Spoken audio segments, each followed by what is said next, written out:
Why is it always men's fault?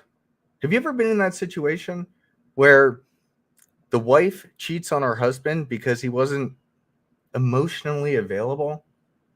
Wait a minute. How is that men's fault? This is absolutely ridiculous. Well, climb aboard the DragonShip and let's talk about it.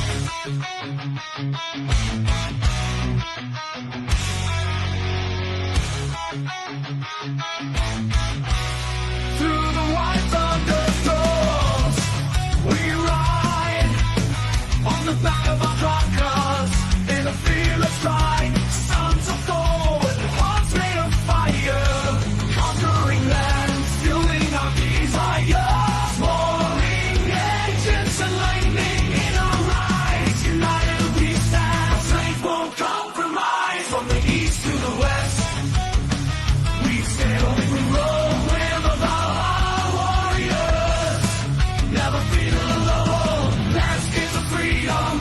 Beneath open skies, a promised land where our spirits arise. We battle the storms and tides of the sea. Now we've arrived in the land we're meant to be.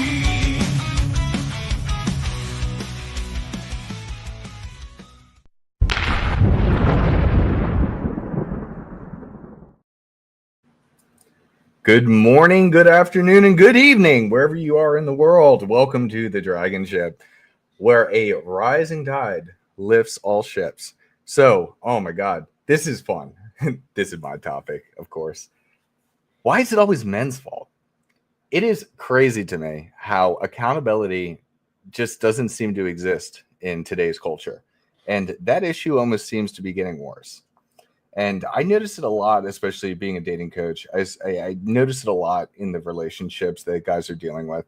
So this is going to be really fun to dive into. We're going to have a couple different examples for you guys on this, as well as, okay, how do you actually identify this type of behavior and how do you navigate it? How do you navigate this specific this specific journey that you may go on?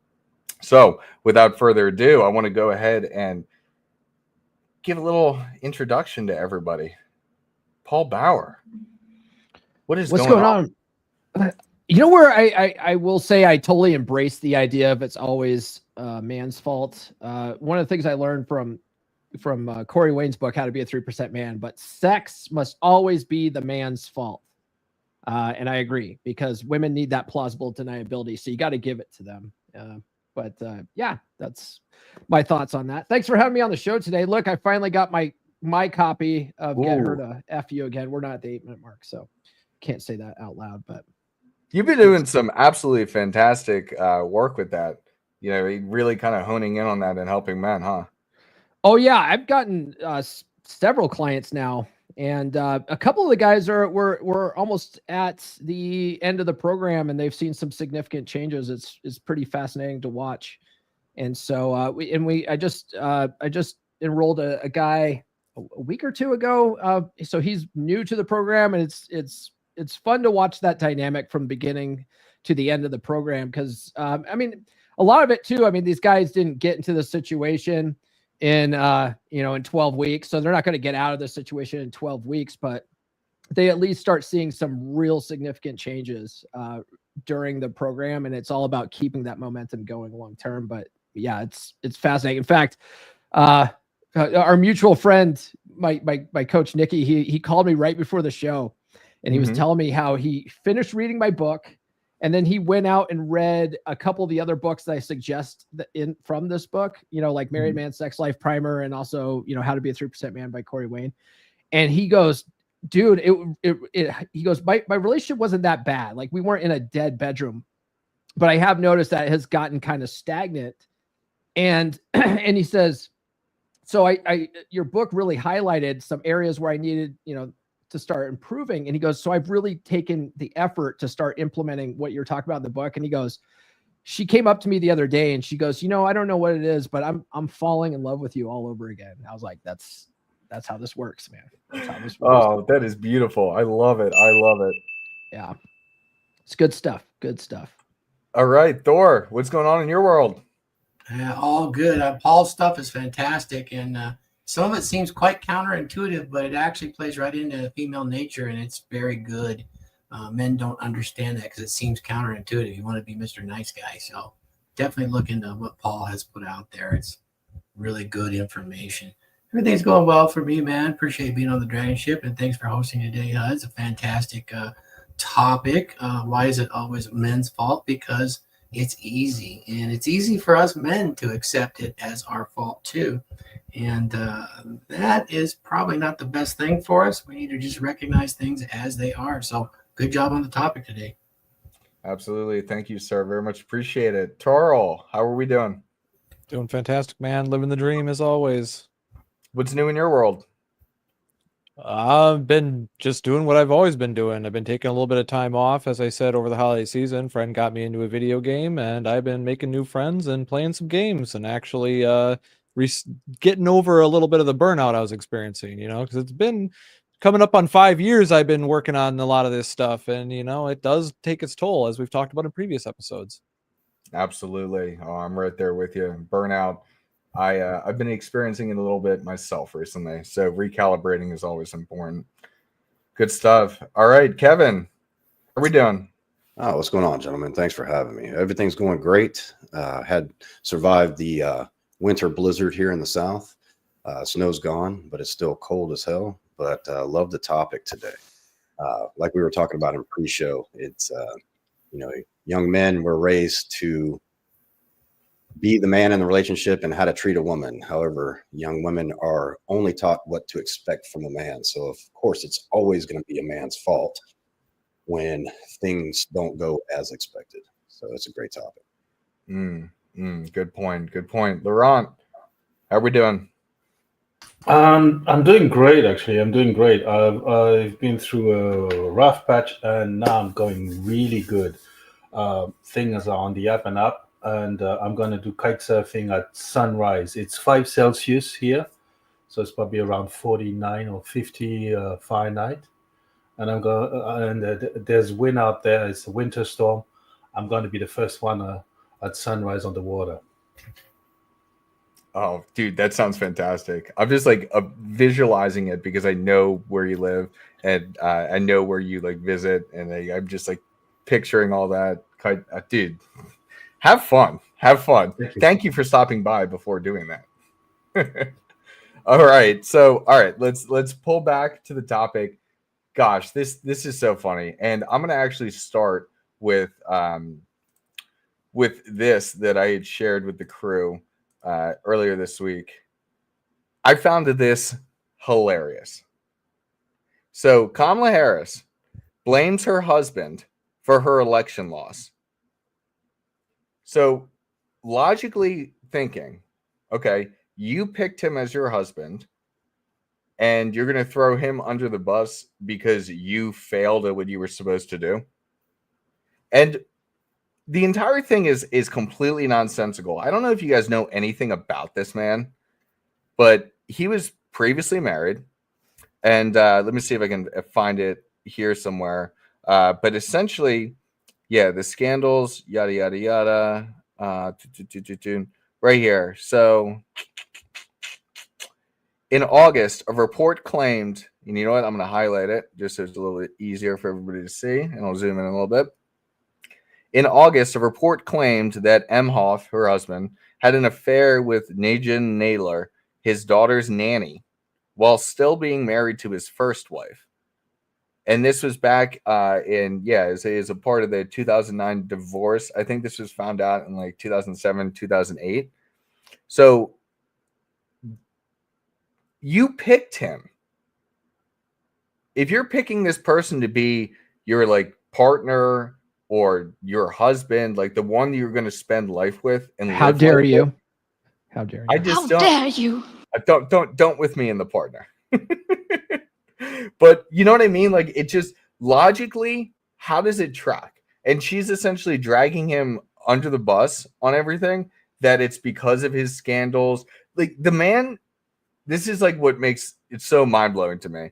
And this doesn't have all the photos of him, but there's some other photos where he just kind of looks, he reminds me of like Adam Sandler, where he just like doesn't care like the way he dresses and the way he carries himself.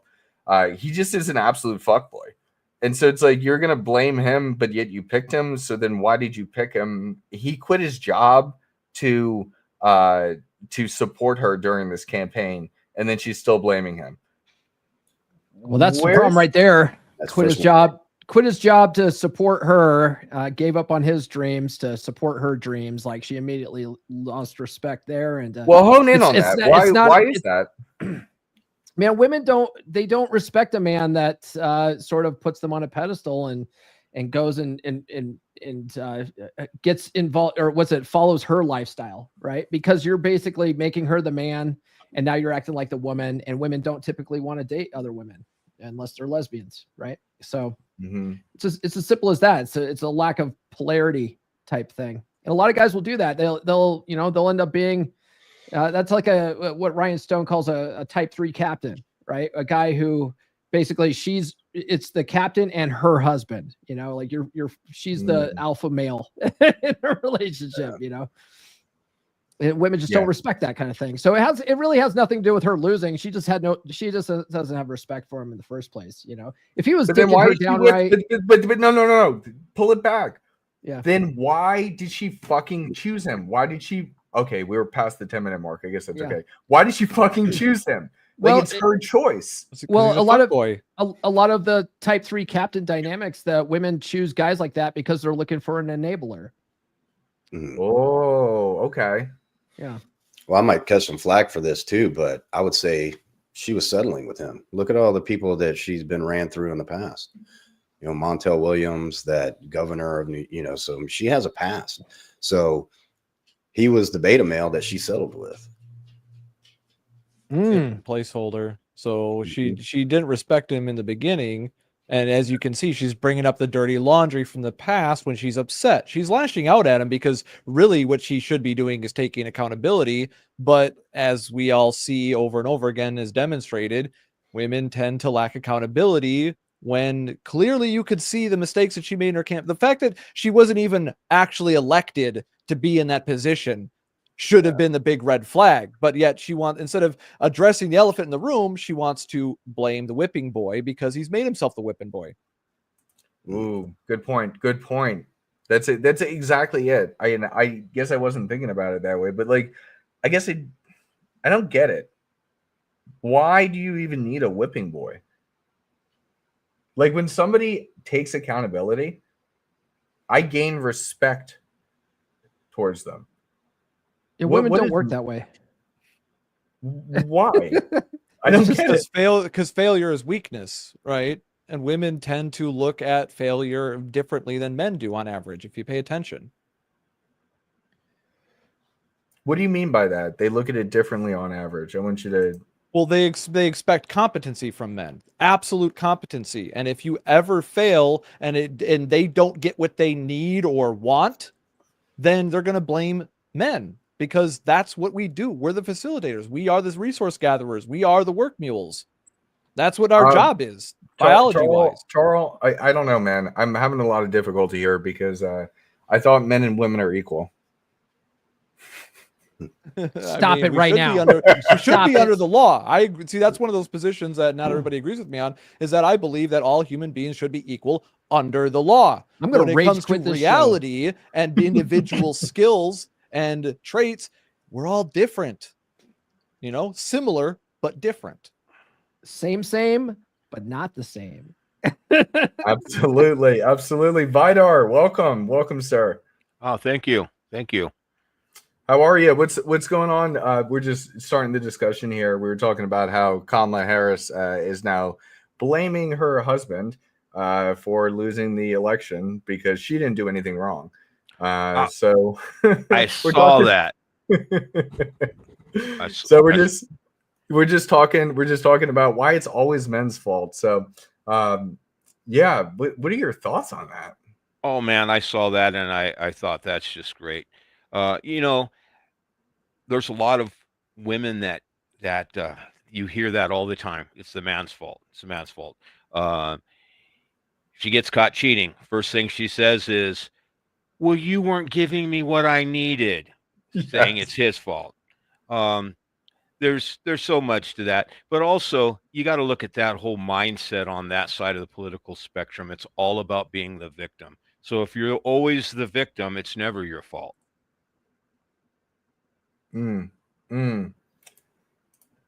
Makes sense. That makes sense, and that's something we're gonna get into a little bit later. I found this entire thing absolutely fascinating, and in addition to that, you guys remember that girl Lily Phillips who slept with 100 guys in a day?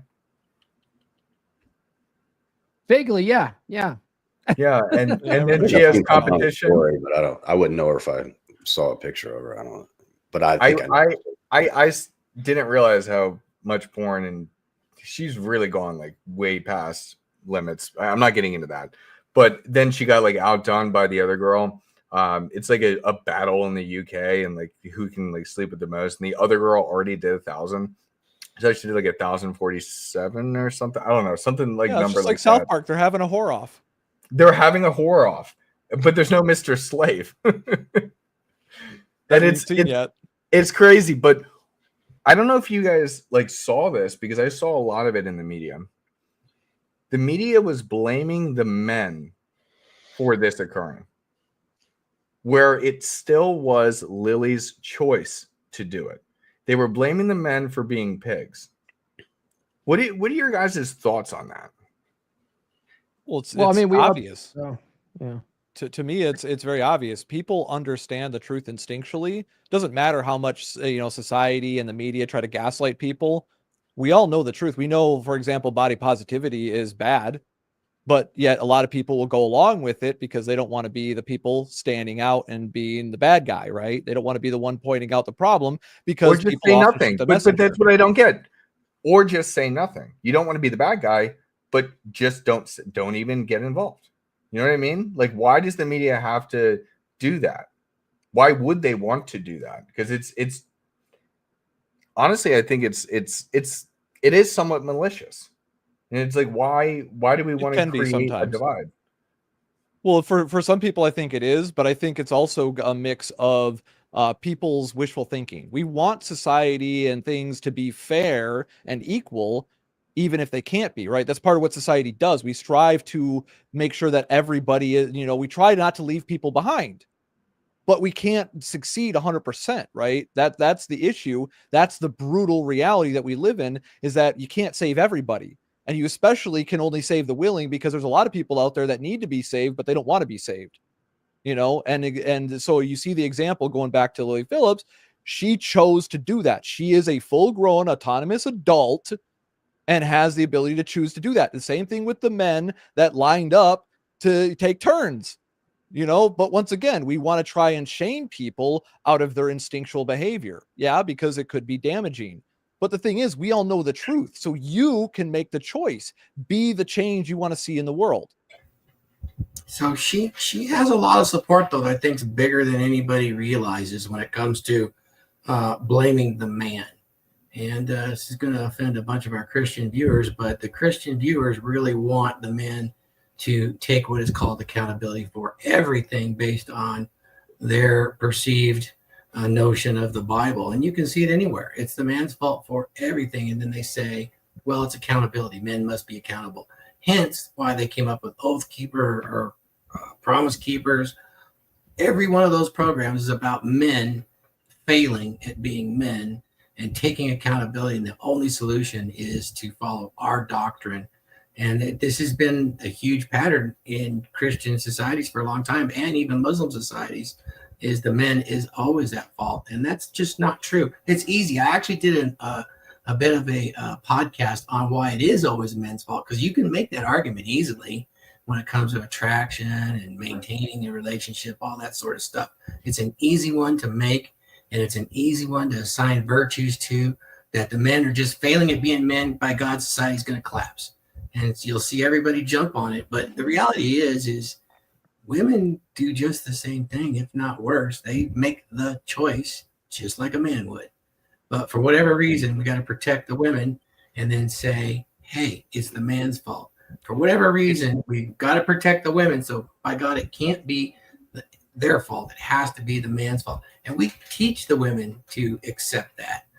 in some ways through media, doctrine, things like that. It's been I want to. happening for a long time that we've been teaching the women that. And it's very easy to argue that it's man's fault because we as men, we have to take the lead on a lot of things. And taking the lead on things, it's easy to say, well, it's your fault. It's like we have to take the lead on usually pursuing a woman. And since we're pursuing, it just falls into that. You can make these, well, it's your fault. And I'm right with you, Thor, that this idea that it's always the man's fault is wrong, but we need to hold each other accountable. And these women that always want to blame the man whenever they've done wrong, it's silly. What I want to add to this, because it's almost counterintuitive, right? Because in the red pill space, we almost say the same thing, but not quite, right? So, but some people will take it to the extreme and they'll say, "Oh, you're always blaming the man. It's always the man's fault." And no, it's not. It's never the man's fault. It's always these whores out here, right? Or these 304s. I guess we don't want to get demonetized. These 304s out here, and it's like, if you read my book, right? Some people might get the misinformation that I'm trying to say it's all your fault. But the thing is, most men aren't raised to be men. And so a lot of relationship dynamics could be fixed if guys did act more like men and had more of a dominant masculine presence. But one of the caveats I put in my book is that, okay, yeah, you can't change her. You can only change yourself. So you do have to take ownership of what you do and how you show up in the relationship. And then once you do that, though, once you increase your sexual market value to a certain place, now you got to, revisit, hey, is she following my lead here? And at some point, like there's some women out there that just won't. There is absolutely true that some women are just shitty girlfriends, shitty wives. And at some point, once you've done the work and you've put the work in, and you've done everything you can, you do have to look at her like, she might actually be dead weight here, but you can't. A lot of guys in the red pill space, they come here, they want to look like they're absolved from everything. And they're like, oh no, she's just a cheating 304. It's like, bro, you do have to do some work here.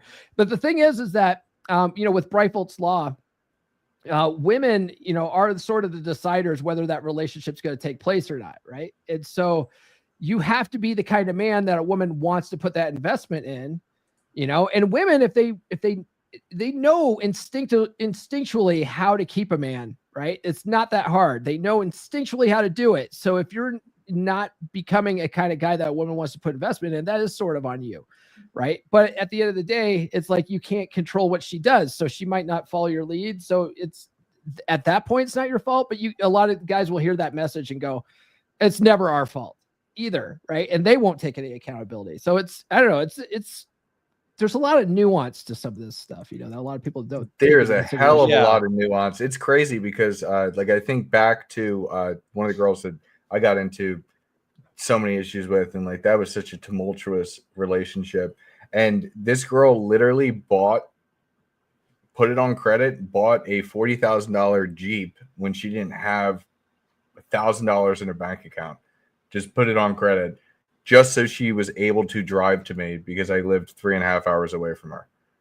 And I guess the irrationality of that led to the irrationality later in the relationship. But when women really, really want it, they get it, and they will move heaven and earth to make it happen. Yeah, well, that very concept that you touched on there about how, the trad cons, look at, it's a kind of a fancy form of blame shifting once again. But this whole thing recognizes two of the red pill truths that Rollo talks about in his books. And that is the masculine burden of performance, right? And that idea of extreme ownership, right? It doesn't matter if it's not your fault, it's still your fault, right? Because you are the leader. So it recognizes that universal leadership factor that men were the leader, and that recognizes the other factor when they're absolving Lily and these other girls, of their, sins, so to speak. Why are they doing that? Because they're recognizing another truth, that women due to emotional thinking, are more easily influenced by bad actors, right? And they're more easily influenced by good actors too. But the thing is that they need good guys that are actually have their best interests at heart to defend them against that. That's where the white knights come in, because we instinctually, once again, understand that women need to be protected from themselves and from other people taking advantage of their emotional thinking. Because if you think emotionally, you can be manipulated. That was one of the principles my dad taught me to prevent me from being manipulated, is that, son, if another man can egg you on, he can antagonize you and get you to throw the first punch, he wins. You lose. And even if you win that fight, you still lose the fight. I've said that before. Yep. And I understand that very implicitly. Even if you win a fight, you can still lose. And like I said, land the plane here, this recognizes those universal truths that we all instinctually know are true. It's not counterintuitive at all. What's counterintuitive is what we're being gaslit with. That this is the human nature is not normal, and that we need to do it the way society says. But society was constructed for certain gains, and some of those were malicious, and some of them were well-meaning. That mix again. There's good intention and bad intention in the mix altogether. Right, and I want to highlight this. Kel had said earlier, men are raised to be women, and women are raised to be men. I absolutely think that's true. I've witnessed it growing up. I'm sure it's even gotten worse with how they're, raising kids in the school system. It's like, be a strong, independent woman. Don't need no man. And then on the men's side, it's like, you need to be like, get rid of this toxic masculinity, which doesn't even make sense to me. But get rid of this toxic masculinity, get more in touch with your emotion. So we're just trying to reverse society, but for what purpose? I don't get it. It doesn't make any sense to me. Laurent, go ahead. I mean, we've always been in a situation where guys do something wrong. Okay, apologize, move forward. Then woman does something wrong. Then by some twisted logic, all of a sudden, like, it's very convoluted, blah, blah, blah, blah, blah, blah, blah. And eventually you end up apologizing. Like, wait, what? So, I mean, there's this theory that we guys are the useful chimps. We're the useful monkeys. Our value is derived, as you said, by a burden of performance, by the fact that we're useful. Women are told to be the good girls. They're the good monkeys, the good chimps. So they cannot see themselves as doing something bad, or worse, being bad. So no matter what, it has to be your fault, because otherwise it conflicts directly with who they are, with how they see themselves. So they will jump through whatever hoops, they will create whatever hoops to make you apologize, to make you be the bad guy, because it's too bad, it's too painful for them. And at this juncture in society, they've been encouraged. So I'm sure that there are tons and tons and tons of women. Of course, this is Kamala's husband, who's, by the way, has been completely absent of the campaign as far as we know. But simply because she has to be the good chimp, she cannot take accountability. It's too painful for her to see that she's like, she makes a brick look like a Nobel Prize winner. I mean, Laurent, come on. I mean, you're not wrong, but I mean, I've eaten cucumbers that had a higher IQ than her. yeah, no, it's unbelievable, the word salad and everything that she's done, and just, gosh, so much. Kevin, what are your thoughts on this? Well, as we talk about it, blaming men, especially for women, it's just become the default cope that they can use. And that's what it is. It's a cope. Going back to talking about her husband as a, beta male, quit his job, everything, the saying that rings true is, if a man puts his purpose before his woman, he'll keep both and excel. If a man puts a woman before his purpose, he will lose them both, because the loss of respect that women get when they're giving equality and even more power in the relationship, it basically gives them the power to say, okay, now I need to go find that alpha male that's a little bit better than him. And that's why him quitting his job, him following her around, trying to campaign, and he didn't do a very good job. I remember the one time he was saying, well, when she has a job to do, she puts her heads down and goes to work. And might be different if a woman was saying that in support of her man, but the way he said that, just everybody took it to a default thing of how a woman puts her head down to go to work. But I don't want to ramble too much, but yeah, it's a default cope for women and society to just blame men. And it's so accepted that nobody questions it. Nobody holds accountable. Let's go back to the Lily or the whatever her name was, blaming the men. Mia Khalifa, Lana Rhodes, they all did the same thing. Oh my They God. Don't get me ruined their started. lives thinking that they were going to be famous by being porn stars. And now that they're over the hill, nobody wants to talk to them. Now they blame the men that manipulated them into spreading their legs on camera and getting railed by 6 or 7 guys at a time. It was the men's fault that manipulated them because they were so impressionable at 19 years old that they didn't think there was anything wrong with being a porn star. But now that they're in their 30s and they're basically irrelevant, not only in the porn industry, but in society as well. Oh, well, we'll just blame men and we'll cry about it. And then everybody will protect them and say, yeah, no, girl, it's not your fault. You didn't have a choice. They said all the right things. About that.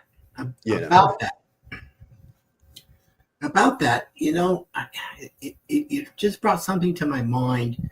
This is an exercise in soft power. You guys have heard about soft power, What is soft power? Could you define it? Sure. I want to define it kind of like Esther Wheeler did when she wrote the book, The Manipulated Man. Anybody hear that? It's quite a while ago, but it really... I read it. It's an amazing book. It is an amazing book. It touches on Brefalt's law, and it argues that contrary to what is the popular belief that's easy and allows you to exercise soft power, is that women are not oppressed by men in modern society, but actually hold the power through manipulation or what we might call managed reality. And they do this quite effectively because they're very socially adept. Blaming a man is really easy because men want to please women so they can get what? It's one of the P's, right? So it's really very natural to them to exercise that soft power, and men will support them. Like I mentioned earlier, in the church, blaming men for everything is very easy, and the men think they're getting an ally with the women because I'm supporting their side. White knight, I'm a male feminist. But yeah, I can't remember all the details in the book, but I remember it was pretty amazing because it really touched on the subject that we have today. Blaming men is really easy as an exercise in that power that we're not aware of to get what they want. And the ones that really blow me away is the ones that blame the men for actions they take, that they have to literally make the decision to do something, but it's somebody else's fault. And that's one of the reasons it's also so effective when you're communicating with a woman, is to say, you make me feel like insert emotion here or insert action here, doing something. They really connect with language like that because that's how they think. Anyway, I'm getting off on a tangent, but the book, The Manipulated Man, I got to dig it out because there's a lot there. Maybe I can get with the guys later, Alex, and we can do an episode on it because it dovetails right in with this and the exercise of power. Two examples that come to mind. The actress that was starring in the first porn called Deep Throat back in 1973, Kathy McKinnon, the leading feminist, she blamed men. Of course, it was men's fault because she was manipulated, blah, blah, blah, blah. Well, it so turned out that actually that chick went back into the porn industry thereafter. And then she got run through like it was wonderful. Another one, the rise of STDs and promiscuity in the US. Of course, it's blame on misogyny. What else could it be? Misogyny. Right. Yeah. Back to that point, I was overhearing women talking one time, and I heard one woman tell another one, she said, in my household, my husband is the head of the household. He has the final say. He is the one that makes all the decisions. And as long as I let him believe that, we're happy. And it made me chuckle because she was just giving that little dig that she knows how to manipulate her husband. So women learn that well, and can always find the fault, and that's our fault too. It's one of you guys brought up that we are programmed, and it's very hard for us not to put our women first. But when we do, it can lead to disaster for us. And in fact, if you look at that first book of the Bible, what was the mistake the man did? he put the woman before everything else. It's our fault. Yep. So that's just kind of funny. That reminds me of my big fat Greek wedding when the daughter's getting married and the mom says, "Listen, men are the head of the household, but the wife is the neck. We can turn him any way we want." Right? That was the message in that movie. And another old saying that, behind every strong man is a strong woman, right? Basically telling him what to do. So it's like an open secret in our society that this is the case, that many women, as much as we like to think that, there are cases of men that oppress women. I had family members, right? My dad's sister was in an abusive relationship, right? But she chose to stay over and over again to the point where my mom had to cut her off. Why? It's like, we know why now, but that's once again, the red pill truths, as we call it, are universal truths, and we see the things that confirm it over and over again. Hey, check this out. California is a great example of the woman never being at fault. In California, when it comes to prostitution, the women are not arrested for prostitution and haven't been for years now.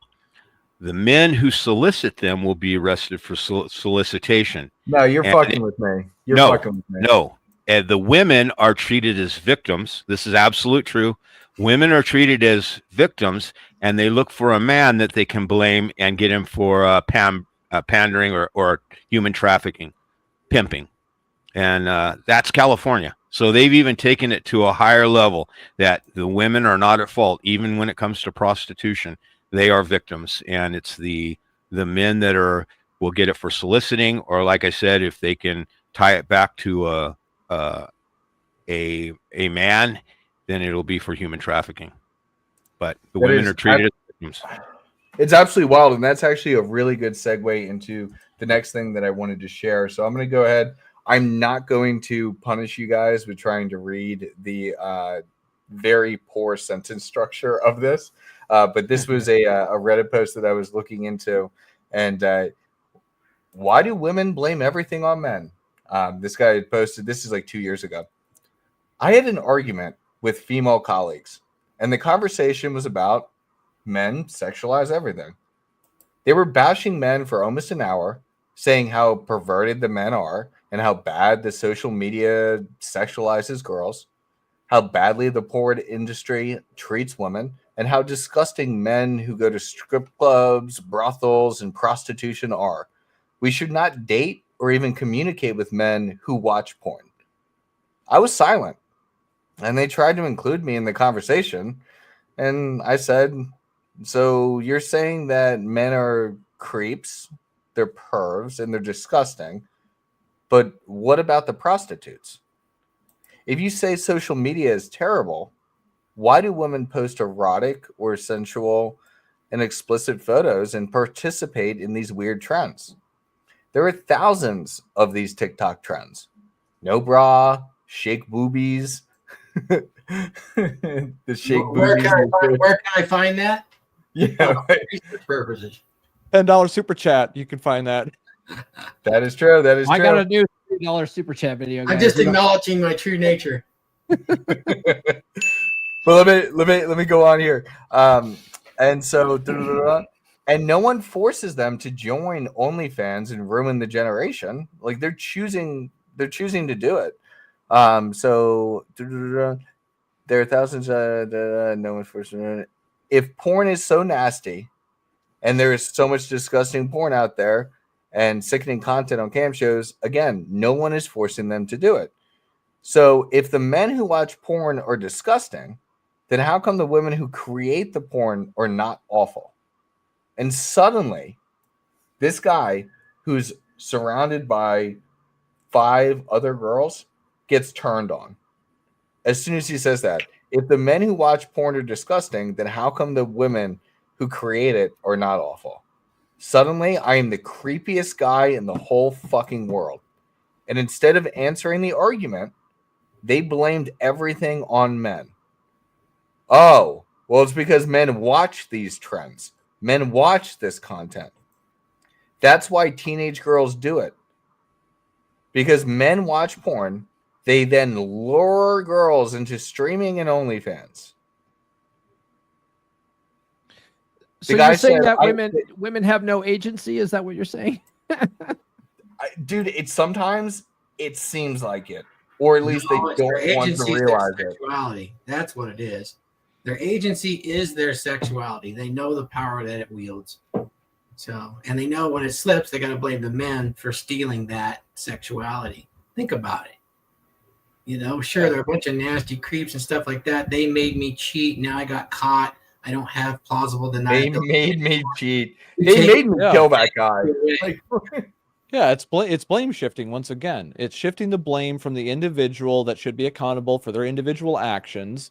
Even if that does translate to trends in society and stuff like that, you're still accountable for your actions. Trying to punish people as a group for the actions of the individual is kind of insane if you think about it. But that's pretty much what we're doing. Yeah, I just want to wrap this up with what he was saying, because he keeps going on a little bit about it, and it's just the one line really hit me, because the girls got really fucking pissed at him, and fair, I guess. I mean, that's woman code 101. But if there is no product, who the fuck is a customer? And the way that he said that just rung with me. Like, it doesn't have to be male, female customer. Like, who the fuck is the customer if there's no product? So don't put yourself out as a product if nobody's coercing you to be a product. Yeah. Yeah, I can. But it does show some of the truths. Once again, it shows that the plausible deniability is key, and it also, exposes one of the things that Roll talks about once again in his books, is that women don't want to be told the game, they just want to play the game, and that's what he did there. He told them the game. I've heard a feminist one time who was talking about how men exploit women with pornography, with all kinds of things. It's men exploiting women.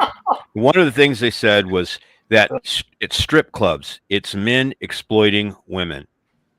And a friend of mine, me and my friend were listening to it, and we looked at each other like, are you kidding? Men exploit women in a strip club?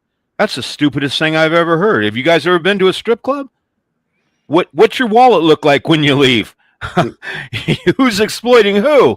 I've seen guys go in and spend $400 or $500. Yeah. Who's exploiting who? But these same strippers that are doing it, get it in their mind that it's men exploiting them. Well, and once again, what is this is another bait and switch by feminism, right? Because a lot of these women that go into OnlyFans and whatnot, what are they seeking? Oh, financial security and independence financially from men, right? They want a man. They don't want to need a man. So instead of being in a situation where they need a man, they go and fuck men and get money from them. And then they get mad when they get the terrible consequences of doing that. But they were lied to. That's the thing. Once again, they were incentivized with money.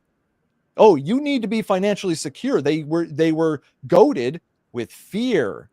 They were literally fear-mongered by feminism into degrading themselves into the worst parts of human nature, where you take it to that, nasty extreme, where you're now encouraging other people to do the same. Because once again, there's nothing wrong with sex, but there are bad ways you can do sex. Once again, the context and the nuance is very important. You can do a lot, the rules that I was brought into certain groups have been safe, sane, consensual. Very important, all three. And there isn't they're all three. If they're not all three there, it's a no-go. So, but a lot of people don't want to recognize those lines. They want to be like, oh, it's a gray area. And yeah, life is technicolor. It's not just black and white or shades of gray. It's literally technicolor, millions of colors. And that's the issue. Men tend to think of things in very black and white because we tend to be very logical. and women tend to see things in the grand spectrum. You need to at least meet in the middle. You need to understand that there are shades of gray. Maybe you can't see them all, but you need to understand that it can't just be a logic trend. But Right? see, here's the 55 thing. to be There's truth. precise. The thing is that a lot of what's gone on in society is this obfuscation of the truth, where it's just like, oh, we could never. The women, they're so hard to figure out. They're so complicated. We could never figure them out. No, we can, and that's what they're terrified about. Is that they're very easy to figure out, just like men are very easy to figure out. The thing is, you have to acknowledge the truth to understand their motivations. Once you understand human motivations, both male and female, which are different, similar but different, you understand the machine. And then you can make predictions. We're not as free-willed as we like to think. Free will is a choice. Otherwise, we just act like robots. It's a good point. It's a good point. With all this, I think that's a good transition point. With all this, unprogramming your life, making sure that you're on the right path. I mean, Paul has a fantastic book on it, and I would definitely recommend checking it out. Have you ever felt like something's holding you back in your relationships? Like you're always on the back foot, struggling to connect with women? You're not alone. Many men are taught to be weak, to defer, to play small around women by their upbringing, by society, by the very world that shaped them. But what if you could break free from the invisible chains that have held you back? What if you could rewrite the script, reprogram the paradigm that's been running your life? This is your chance to step into the man you were always meant to be. In The Essential Skills of a Masculine Presence, Psychology Paradigm by Paul Bauer, the first book in R.P. Thor's groundbreaking series, you'll learn how to understand and transform the paradigms that have shaped your life. You'll discover how to develop a dominant masculine presence, one that commands respect, inspires trust, and brings fulfillment to your relationships. Don't wait for life to change on its own. Take control. Order your copy of The Essential Skills of a Masculine Presence, Psychology Paradigm now on Amazon. Available in hardcover, paperback, or on Kindle. This is more than a book. It's your roadmap to a life of purpose, strength, and success. Make the decision today. Reprogram your life and step into the man you were meant to be. So, Paul, I want to ask you on this. Yeah. When did your paradigm shift to understanding women? I mean, your nurse chick seems to be absolutely phenomenal in your life. So what caused this shift? How did you shift, and how did you get such a fantastic relationship? Well, it's the work never stops, so there's no destination. I'm still working on it, but it started after my breakup with Red Pill Chick. I call her Red Pill Chick back in 2019. I got out of a 4.5-year relationship, and I was just like, what am I doing wrong, man? You know, like I was able to go out on dates, you know, I was able to get lots of dates. I just couldn't keep women around more than, 2 or 3 dates before they got sick of me for whatever reason. And I was like, I don't get this. You know, I was married for 14 years. That failed. I was in this relationship with Red Pill Chick for 4.5 years. That failed. Can't keep chicks around. Like, I'm repelling women. What the fuck's wrong with me? Right. And so instead of blaming women, I was like, what can I do better? You know? And so I went on this deep dive and started reading lots of books like, Corey Wayne's How to Be a 3% Man, and, Rollo's work, and, a bunch of other books. Christopher Canwell's Atomic Attraction was phenomenal. Dr. Glover's work, it's all really good. And I started applying that information. So that's really where the shift started, probably, 2020, early 2020. And then out of that, I started working with other men, swapping notes, which is really what Red Pill is, guys swapping notes on what works and what doesn't. That's where the praxeology comes from.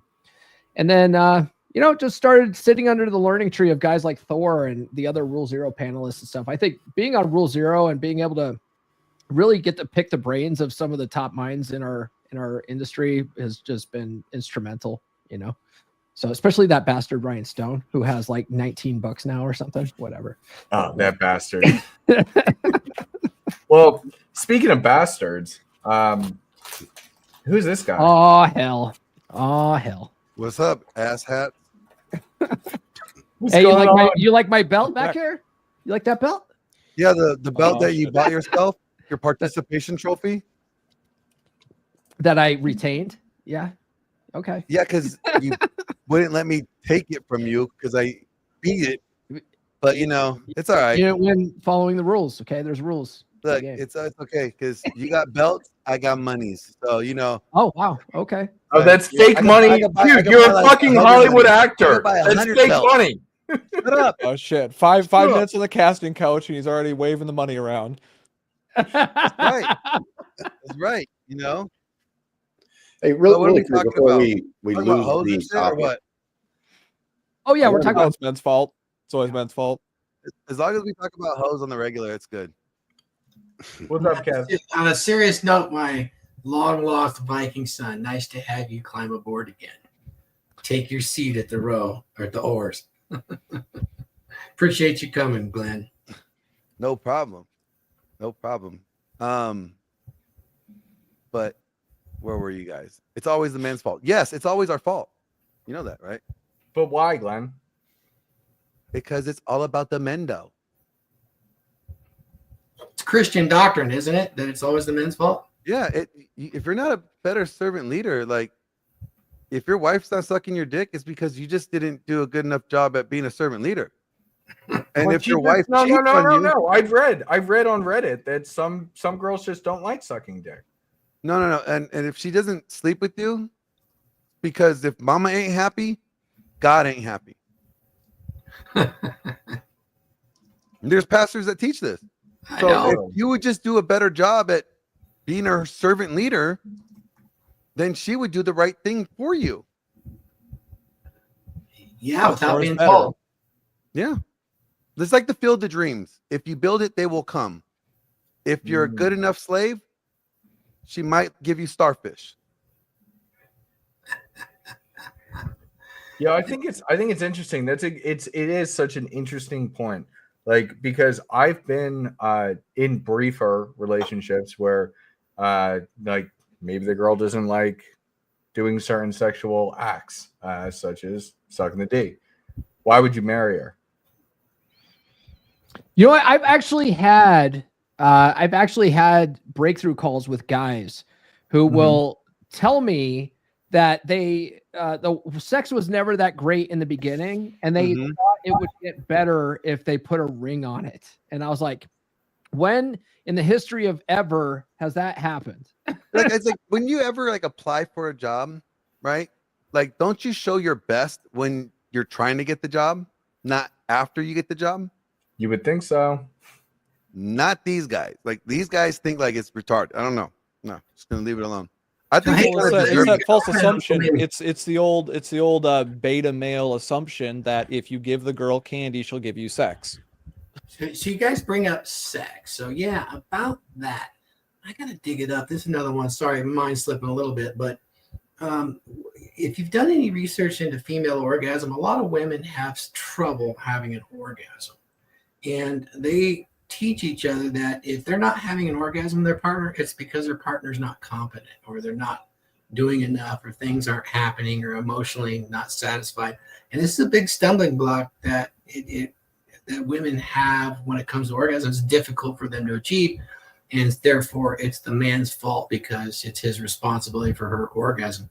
Once I read something, I have it here somewhere, where when they really researched this and they got the women to accept that it wasn't the man's fault, or he wasn't really responsible for her orgasm, well, he's responsible for himself being attractive, following the escalation ladder, doing all that stuff with whatever it can be, foreplay, whatever it is, to get to that arousal threshold. It's still really her responsibility to know her body and be able to do that. The relationship got far better once she realized and accepted that it was really up to her at that point, and it wasn't his fault for not, being long enough, knowing where the spots were and all that sort of thing. What do your guys take on that? Have you heard that before about the orgasm and sex? If Oh, it's yeah. not good, it's the guy's fault. Yeah. Yep. He doesn't know what he's doing. Nope. It's yes and no. There's a combination of both truth here, because the female orgasm, according to Janelle, Gordon, when I had her on, Yeah, we know Janelle. yeah, when me and Janelle were talking about this, we talked about this in Vegas, and then we talked about it on my show. And she was like, "No, the female orgasm it's the woman's responsibility. It's her job, right?" But there is a part where the guys do have a role in this, and that is you have to create the environment for her to get out of her own head. Yep. Okay, so if you cannot get her, because the women's brains are all over the place. They're wondering, oh my God, do I smell down there? Is my pH level okay? Did I put on deodorant? Did I turn off the stove? Is the candle still lit? Like they're thinking of all these crazy different shit, like, right? And did I fart? Like they just weird. And so you got to get them out of their own head and get them in foster the environment for where she could just be there with you in that moment. And if she feels uncomfortable or awkward or whatever, she thinks she stinks, then she's gonna have these blockages, mental blocks that's not gonna help her or allow her to get there. Yeah, the best thing you can do is to create a movie. Quite honestly, create a movie. Yeah, you have to lead her in the bedroom the same way you lead her in the relationship in general. And going back to the observation that the person in chat made, that that's the real reason why it's always your fault. Because if you chose her, you didn't walk away. You didn't choose wisely. So that's on you once again as the man. That's your masculine burden of performance. If you make a bad choice, it doesn't matter if you didn't intend to or you get bad results. It doesn't matter if you intended. You still are accountable no matter what, because you are the leader. Right. Laurent, This is Laurent, why you had something. Wait. You mean I missed that? I'm sorry. I must have missed it. My point was, and tell me if I'm repeating myself, but it was that when a woman fails to reach orgasm, one of the default settings is it's the man's fault. And then I think we got into the details on how to create that as being our responsibility. Is that what we just did? No, I said that it's her responsibility. She knows she needs to know how to get herself off her orgasm, but you have to create the environment so that she can relax and do that. Yes. Oh, It's- okay. it's- This is not right into the details. I get it. Yeah. And that's My point confirming was the red to pill try truth to- again was about to why try to women say that with experience. without Guys, did- I want Laurent to speak on this because he's been waiting on it. And this is why you need the French lover. It's been very hard work for us for the last 900 years to raise the flag high and clear. The French lover. But Napoleon, as the ambassador of toxic masculinity, has taken that away from you. So Oh man. And you know what? I have a great story about this. We were talking about blowjobs before. So it was last year. We were camping around Mount Fuji, and there was a whole bunch of like mothers and so on and so forth. And one of them was bitching about her husband. And I said, "Listen, darling, if you've been faking orgasm for the last 15 years, there's no fucking way he's going to find out how. At some point, it's got to be your responsibility. You got to tell him what you want and what you need." And I told her, and then I went on to say, and besides, let me tell you one thing. There's no marital problem that a blowjob cannot fix. The blowjob is the Swiss Army of marital problem. If it, try this, right? And then if it doesn't work the first time, try another time and tell me how it goes. So I completely forgot about the conversation. And 6 months down the road, I'm walking down Omotesando, which is like the equivalent of Fifth Avenue in New York. And then somebody waves at me, Anone, like there's this lady, like, who are you? She's like, I'm the chick you talked about blowjob last time. Oh yeah. Oh, that was you. Oh, sorry about that. And I've never been happier in my life. Nah, my husband listens to everything I do. I'm the happiest woman I've on the planet. Why is that? I did your advice. I just suck his dick twice a week, and now everything's fine. Seriously, that's the Swiss Army knife of relationship. And that's why I say, like, when women give up on marriages, they give up on marriages because they don't want to suck dick. They don't care. Like, they could save their marriage if they just Glock 2000. Yeah, these women today, you know what a bride thinks to herself the night before her wedding? She thinks, this is the last blowjob I'll ever have to give. Yep. Sad but true. Well, I kind of want to elaborate on that though. As men, that can be an indicator if you're in a relationship and the BJs were there and they start becoming less and less and sex becomes more mundane. You know, we always talk about it. Women have a backup plan, or, 80%, 90% of women have a backup plan before they end the relationship. That can be an indicator for you to maybe start paying attention to her actions, that maybe there's something going on there, that she's getting ready to monkey branch or use hypergamy to advantage. And I want to circle back to something Paul said earlier, like when the failed marriage, we all had our practice wife. I know I did. And then a couple of failed relationships after that, I started looking at myself and said, what can I change about myself? And I think a lot of men do that. However, they pick up the 5 love languages instead of the rational male. They pick up men are from Mars, women are from Venus, instead of the unplugged alpha.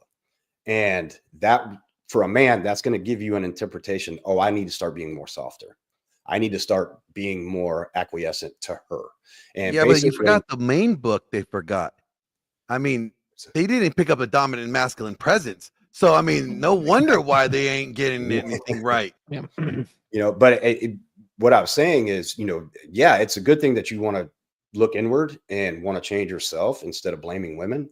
But you got to be very conscious of how you're going to change yourself, because if you become more of a simp, that's not going to help you in future relationships.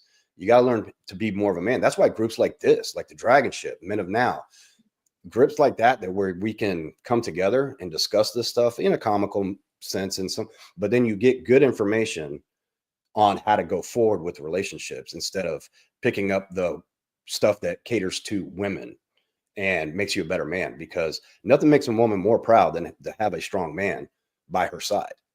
But if you soften yourself up with the wrong content to try to change yourself because of failed relationships or failed marriages, it's actually very counterintuitive.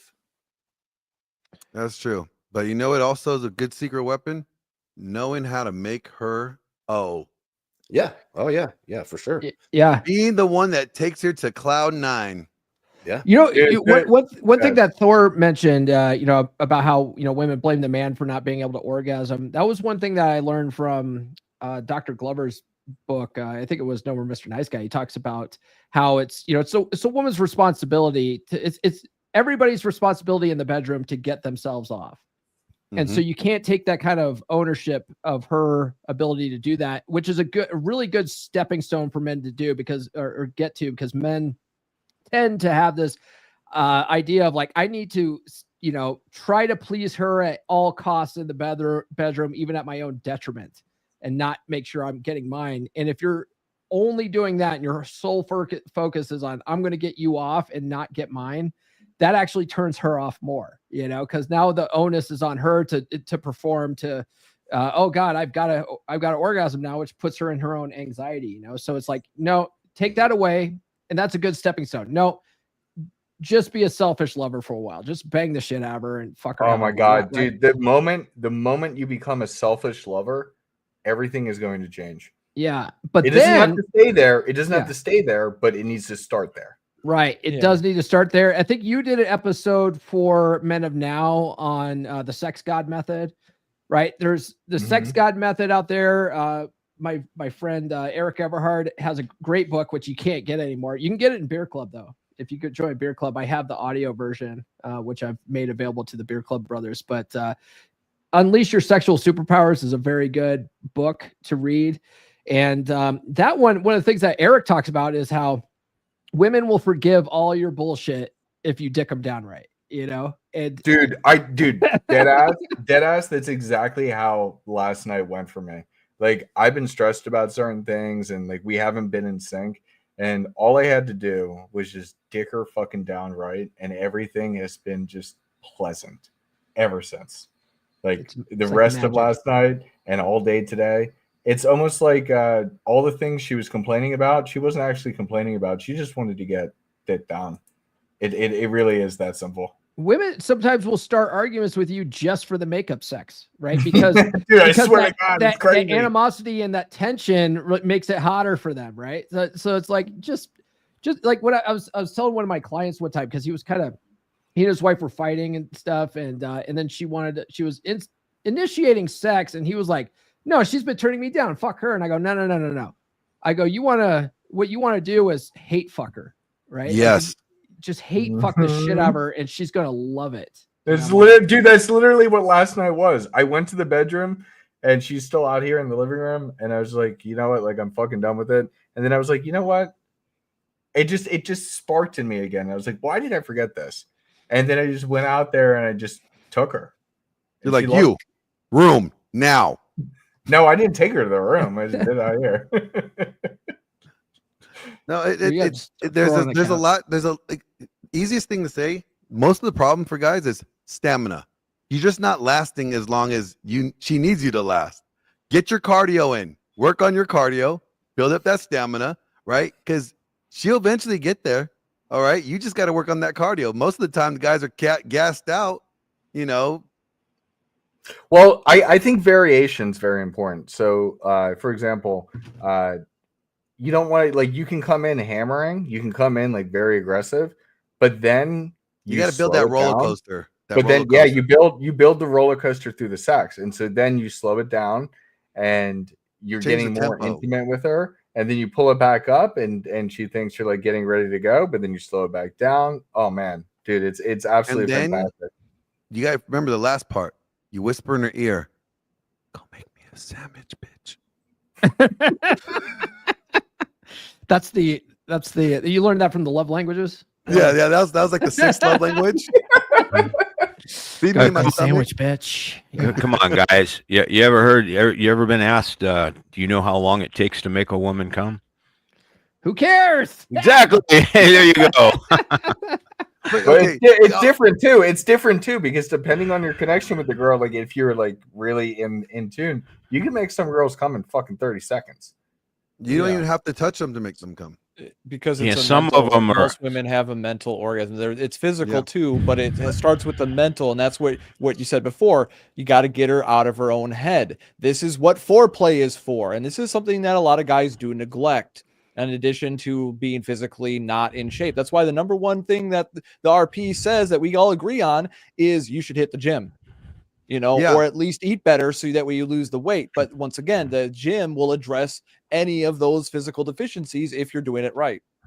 And here's the other thing, like we joke about like, oh, females' orgasm doesn't matter. It does. That's tongue in cheek, because if you want her to want to bang you, you got to make it an enjoyable experience, or it's going to become a chore.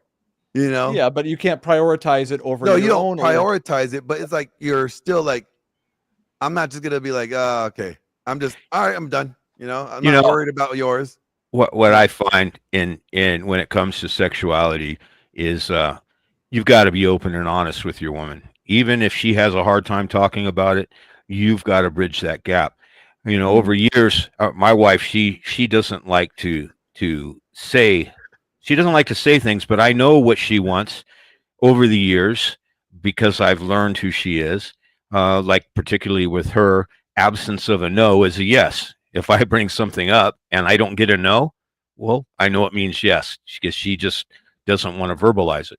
But sometimes it's hard for guys to actually talk about sex or their desires. But man, that is a foundation of sexuality between men and women.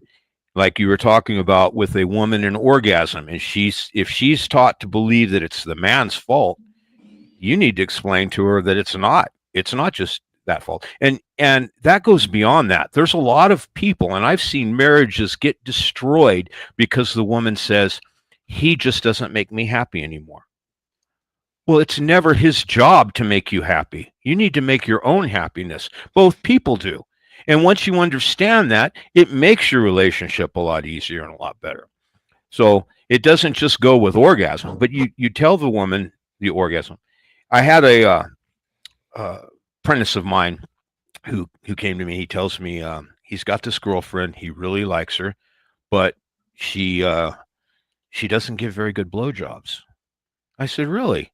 She goes, yeah, she does, but they're just not very good. And I said, hey, oh, well, are you telling her what she's doing wrong? Are you telling her what you like? She doesn't have one. He goes, no, I haven't. I said, I said, well, that's what you need to Sure. do. You need to tell her what you like. If you want it really wet, if you want it hard, if you want it, just tell her everything and be honest with her. She probably wants to do very good and doesn't know she isn't. Just like you, when you're performing oral on her, you want her to do good. You want her to tell you. You want her to tell you what spots are best. So Yeah, you just don't punch her though, okay? When she uses her teeth by accident, like Huds did that one time. Okay. Oh, shut up! I'm still thrown back that you actually eat out your woman. I haven't eaten pussy in God knows how long.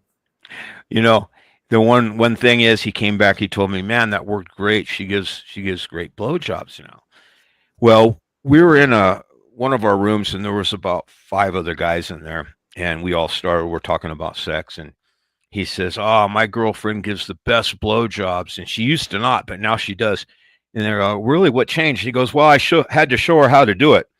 And all the guys were, "Hey, you wanna use me to show her next time?"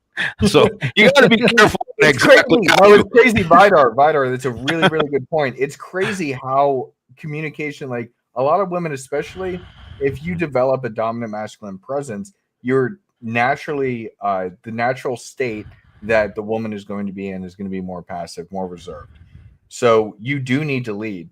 And when I started to explain certain things and certain techniques, like, fuck, dude, I got all my fantasies fulfilled, like literally every single day, all because I just slowly gave the information to her. Because if she loves you, she wants to please you. She wants to have that connection. But she doesn't necessarily know, and she's never, ever going to fucking ask.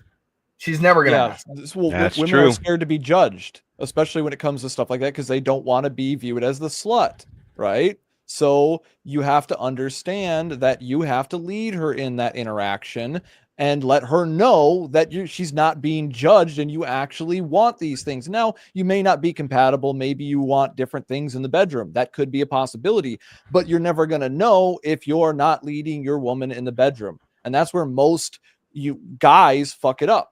Like I said, even though I never had issues with that, where I set it up from the beginning, where I said, if we ain't fucking, we ain't dating, because I knew dead bedroom was the end of relationship. That was one of the things I've always been like pretty red pilled on. But damn it, I lost my train of thought there. My bad. You were talking about how awesome you are in bed, and Wait, hold on. We're talking about fixing dead bedrooms. Paul, don't you have something on fixing dead bedrooms? I do. Yes, look at that. I've got a whole book on it. Aaron Clary says he hates it. Absolutely hates the book. He did a review on it earlier this week. But he says he hates it because I'm right. And then yeah.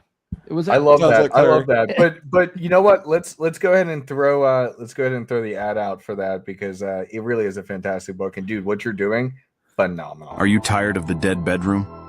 Wondering what happened to the passion, the connection, and the spark? Well, here's your answer.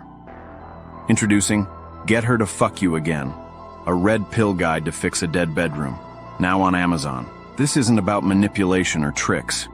It's about real strategies that work. If your wife has stopped being intimate with you, it's not because the love is gone. It's because the attraction is gone. And that's fixable. This book will teach you the skills to lead your marriage, rebuild your confidence, and become the man she can't stop thinking about. 3 reasons to get this book. 1. It breaks the cycle. You'll learn how to stop doing the same things that are killing her attraction and start doing the things that reignite it. 2.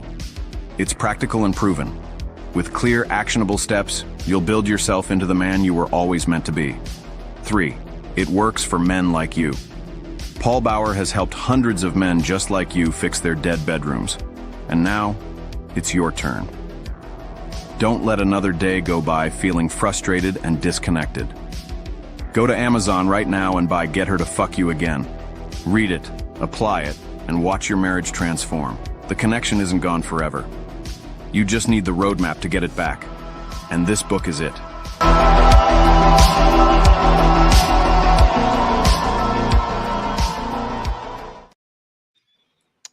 We're up to 50 reviews on Amazon. So it's good stuff, dude. I swear to God, it's so interesting when you understand the dynamic. it's at that point now where I'm the like, because you know how typically it's the women that withhold the sex, and then the men get frustrated. Yeah. This guy is now the one that withholds it to get You- what he wants. Well, that's a nice thing is, what I was trying to get to there is that exactly. You got to teach your woman what you want. And if you don't do that, both in the relationship and in the bedroom, you can't blame anybody but yourself for being disappointed.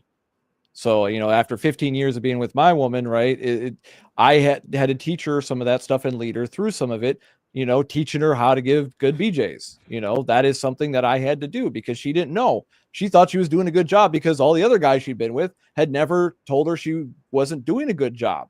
So she had no clue. So I had to teach her. So Tarl, that's a responsibility. You strike me as the type of guy who likes teethy blowjobs. Is that true? Nope. I'm just fucking with you. I don't know. I'm not opposed to Yeah. experimentation as long as no skin's broken. There you go. But that's so true. That's so true. And like, God, I wish guys had because I don't think that they have the confidence to do what you did and to create the sexual, not the sexual chemistry, but the sexual experiences that you were looking for, because women are naturally programmed to want to be led. So you have to lead them through some of those things. It just is what it is. Yeah. Well, I could see how frustrated she got when she tried multiple times and actually couldn't get me to finish, right? So that got very frustrating for her in our relationship. And I knew that was how am I going to address it? Well, I have to just be honest and communicate. And so just as proof of, concept, I learned this before I found this space. This is something that I learned the hard way. So proof of concept. Absolutely. Yeah, I was going to say too, I think this is where a lot of men are at fault, is not having the confidence to express and communicate with your woman. And it doesn't have to be during. It could be over breakfast, and I've found that when you initiate that conversation of what she likes, what you like, what you can do better, what she can do better, when you initiate that conversation, most women are very on board with having that conversation. They don't bring it up, but if you bring it up and you get really in depth with it, most women respond positively to those types of conversations. But as men, we are at fault sometimes that we just want them to figure it out, or we think it's too dirty to talk about that. But especially if it's a one-on-one, most women are very open to having those conversations. That's true what you're saying, and we're going back on this whole subject. There are things that I believe that are men's fault. One of the things there is, I think as a man, we do need to take things and take responsibility, just like we're talking about when it comes to sex in the bedroom. Hey, we are the take charge. So we also need to take charge with our communication with them. We tell them, hey, this is what we want. This is what we like. I've never, ever had a bad experience doing that.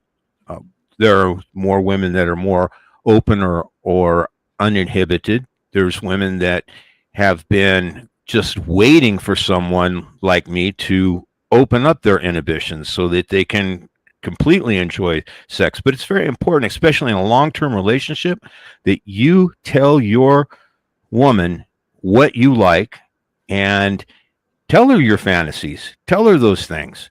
Get her to open up with hers too. Teach her how you like it done. Try to talk her into telling you when you're going down on her what she likes. I've seen lots of women like different things. And instead of it just being a guessing game for us, which that can work too, but it's so much better when you actually have the communication and openness to be able to tell each other. Mm-hmm. Absolutely. But Michigan Christian, is this better? Can you take me seriously now? Since I don't wear the sunglasses indoors. Oh, I thought you looked cool. I was all about it. I can't like get over look, Vidar having all this pussy around him. I want to be taken seriously, so I look up. Yeah. You put on your serious glasses. You guys have no idea about Vidar.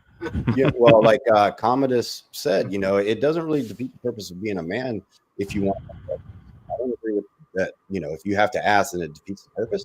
No, I think that's where men are at fault. We don't ask the right question. We don't try to better ourselves and with women, and it's Kevin, your mic's coming through a little cutty. I don't know if something switched there.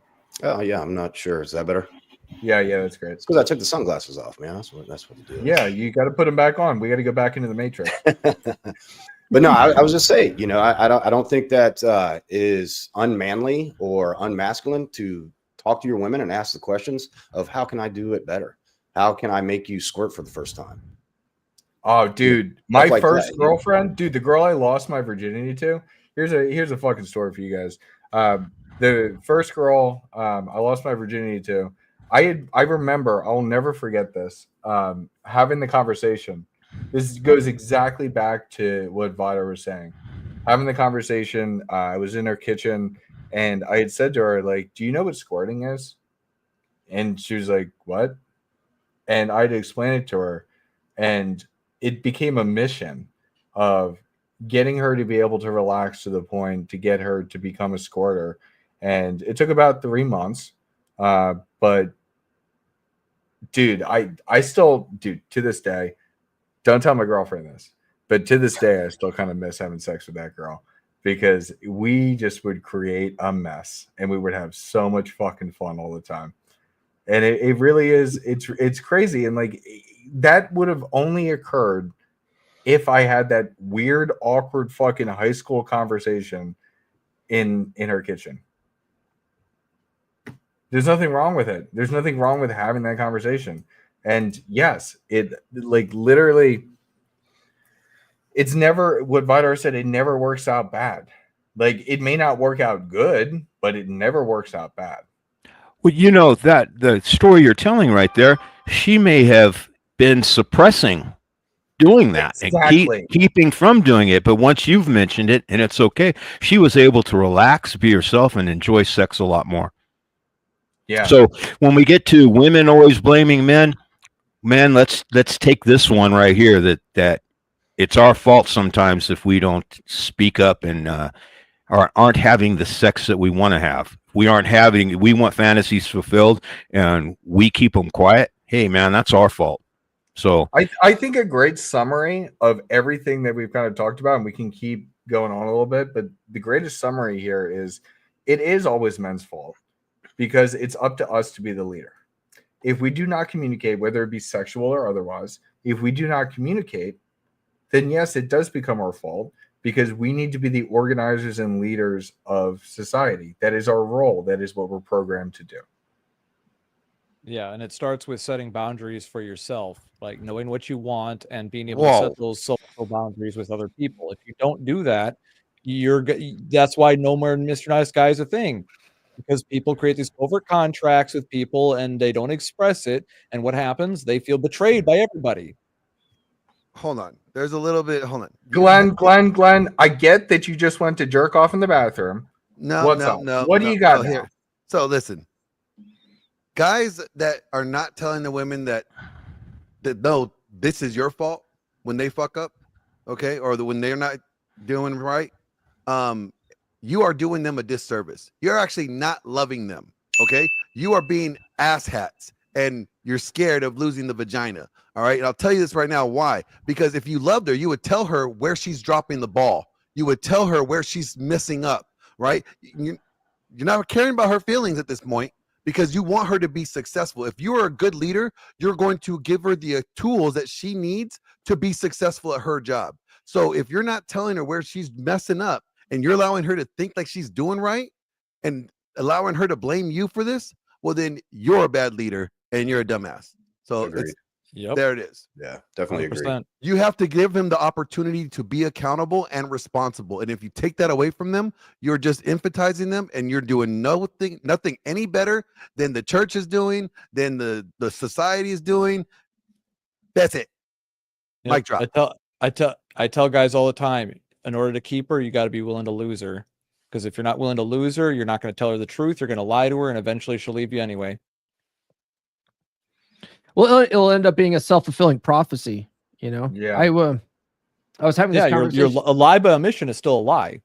Yeah. Well, I was having a sort of a similar conversation with one of my clients this morning because he was telling me how like basically all through his marriage he's very insecure about his wife, and always having in the back of his head like, oh, maybe she's cheating, maybe she's doing all this kind of stuff. And then a lot of guys I think come to the space after having been cheated, or they'll come to the space and then there's like all this rhetoric that all women cheat kind of thing, and so they just start looking, they're just sort of paranoid all the time, right? And I told him, I go, man, like, has your wife ever like really given you the impression that she's that that kind of girl? Like, does she pretty much just go to work and come home all the time? He's like, yeah. I'm like, she doesn't have like crazy nights out with the girls randomly and stuff. No, none of that kind of stuff. And I was like, you're gonna end up driving yourself fucking crazy thinking that she's doing stuff, and you're gonna start going down all these rabbit holes trying to have this confirmation bias that she might be doing this stuff. And I go, what that's going to end up doing is projecting your insecurities. It's going to make you look needy. It's going to make you look like all these types of ways that's actually going to push her away more. So a lot of guys have that kind of problem. That's a he problem. That's not a she problem. That's an inner confidence issues he's having with himself. Yeah. So, but that manifests in lots of different areas of your relationship, not just, she might not be cheating. Like you might look at it in lots of different ways where you're actually going to be pushing her away more. And acting because in what you're doing, Paul, is you're essentially, you're looking without doing it with a clear lens. You're looking at yourself as a failure. That there's something wrong. So if you're doing everything right, why would you even consider her cheating? And so you're actually, by kind of attacking yourself inwardly and it's like getting those thoughts through your head, then you're like projecting it. So you're projecting that negative hate that you have inwardly towards yourself, where you don't think you're good enough, or you think why would you even consider that your girl would be cheating on you? Well, because you're not good enough yourself. Because if you're good enough, she never would even think of that. Yeah. Yeah. And if you have that mindset, like, no, I'm the best she could ever do, and look at all this like awesome shit that you're doing, and you sort of almost have that cocky arrogance, right? Like you'll find that she'll respond very well to that. And you only if it's true though. Right. Yeah. You've got to sort of be authentic. It has to be, you have to know that you're the guy. And you'll know that you're the guy by her actions, not what she says. Right. Yeah. It's how she responds to you. Right. Very good point. Yeah. Yeah. You don't want to. There's a lot of guys that gas themselves up. Right. They're just as delusional as women, and they think they're like they're the shit. And then next thing you know, they're like, wait a minute, why are they always leaving me? Like, what? Wait, are you talking about yourself, Clam? What's going on? Absolutely not. I wrote the book on how to do it right.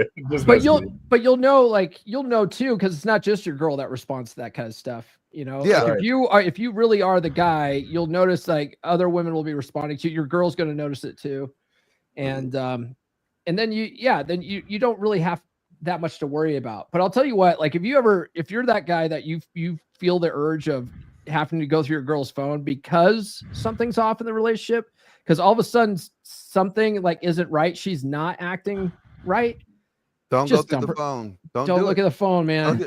Don't do it. What you're trying to do is you're looking for the smoking gun that you already know. Yeah. It's interesting because like for me, like, yes, I have access to my girl's stuff. It's literally just so that I can make things simpler when we're out and about and I need to like coordinate the Uber and shit like that, and she gets overwhelmed. Like dead ass, like I don't need to look through it, but I have access to it. She doesn't have access to mine. I know that seems like ridiculous to some people, but it's just being comfortable in the relationship and setting the boundaries and being the leader. He asked me about like what my thoughts on were on that. He's like, what kind of boundaries should we have as far as being able to have access to each other's phones? And I was like, that's a personal preference. Like I go, I'm not going to tell you, oh yeah, you have to make sure that she gives you this. I go, one, that you can't tell her you have to give me access to your phone. All you can say is you would like it. I'm only going to be in a relationship with a woman that lets me have access to her phone. right? Because that's because boundaries are about what you will accept and tolerate, right? And so, but I said, I go, Nurse Chick doesn't have access to my phone. I don't have access to her phone. I'm sure she would give me access if I asked, but I don't. You don't care. You don't need to care. I don't need to. She's never demonstrated anything that would make me think that. And here's the Hey, thing: Paul? there's gonna be more than one thing. And this is what guys tend to do. Like they always jump like the first thing. Oh, this is one thing. She didn't say she loved me when she hung up. Who she's with? She's fucking somebody, right? Like, and I say it's a cluster of 3. All right, 3 off baseline behaviors. Then go ahead. Now you have a reason to worry. Not worry, but to be inquiring or concerned, right? 3. It's not just 1, unless she's like. You know what? That's a good point, Glenn. I like that. The rule of 3. So if you have 3 gut feelings on something where something seems off. No. It's 3 different points of her showing she's off her baseline behavior with you, right? So it's like if she's normally like always like, love you, bye, or I love you so much, I miss you, bye, whatever. And like when she gets off the phone with you, I gotta go. Okay, bye. Click. Like, well, wait a minute. She didn't give you there's 1, right? And then it's to say like normally when she gets home, she like greets you. She gets home from work. She's just very like she just kind of snuck in there, like you didn't even know. Like, well, wait a minute, am I right here? I'm chopped liver, right? Like that's 2. And then let's say like, oh, she's rolls over to bed. She has a headache tonight. Okay, there's your 3rd run. Now you're like, hey, what's going on? Are you okay? Like it's 3 different things that shows that she's off her baseline behavior. It would be a good indicator to start worrying because some guys get too hyper focused off the first little thing, and it's just like, yes, that's a good point. And you'll find too if they go digging down these rabbit holes of like, they're is she cheating? They create it. Yes. Well, one thing is when they don't find it, they'll keep looking. And it's like they'll never be satisfied, and that will just absolutely drive them insane, right? And when you're looking for dirt, you will find dirt, and you will turn anything into dirt. True. Oh, you will. That's what's so funny, Paul. I like the way you said when you have that masculine mindset, you have less to worry about, because that was a good point. Because there's always things to watch for. One of the things is if your woman is working with another man, okay, and she's on a team with that man, and then it goes into having to work overtime. When you have these things coming up, these are things that you should be watching for right away before things happen, because basically, even though you've got this great things going on in your life with her, you've got this great mindset. Human nature is you get a guy and a girl together, they're going to have sex. They're going to be pushing it. That's just human nature. And things can be going great at home. And look, we're guys, we can probably be tempted easier. So we always got to watch for that with each other's relationship. Now, if you're watching for these 3 things, I mean, early on in my relationship, we're talking about you can always find dirt. My woman would only go far enough. She would be concerned. She would only go far enough to where she could use something to make it look like I was doing wrong. And it's like, just take that other step. So if she would go through my phone, she'd see one thing that kind of looks off. Instead of reading the rest of the text message, she'd stop right there. Oh my gosh, you're cheating. And we're talking, these things were way early on. I don't even think it was text message. It was just different things early on our relationship 30 years ago or so. But as things matured, we get over those things. But I think it had a lot to do with her upbringing and her jealousy. I mean, when we first got together, she was the type of woman that would be for a long time. It would be, Google says it takes you 30 minutes to go get home. It took you 35 minutes. Who is she? Right. That kind of thing. But then again, I've had guys at work tell me that, because she's still a little jealous to this day. And I've had guys say, why do you put up with that she's jealous and she does that? I said, are you kidding? I still have her believing that I'm the greatest thing in the world, that I can still pull in 20-year-olds. I'm not going to tell her the truth. I want her to still think that. See, that's actually really smart too, because the flip side of this is when your girl is jealous, a lot of guys go out of their way to try to squash that tension, right? They're like, oh no, I would never, honey. I would never talk to another woman. I'm not even interested in other women. Maybe I'll never cheat on you. Right. And the thing is that once she realizes that you're not going to do that, now she's like, I don't have to worry anymore. And then she stops putting in investment. Right. Well, and that's where dread comes in. So it's like, you got to sort of own that and be like, well, of course, all these women want me. I mean, look what you got here, Exactly. You gotta own that. And let's take it back. Let's take it back. Hold on. Let's take it back to that principle. Women want a guy who can cheat, not a guy that does cheat. Very good. Very good statement.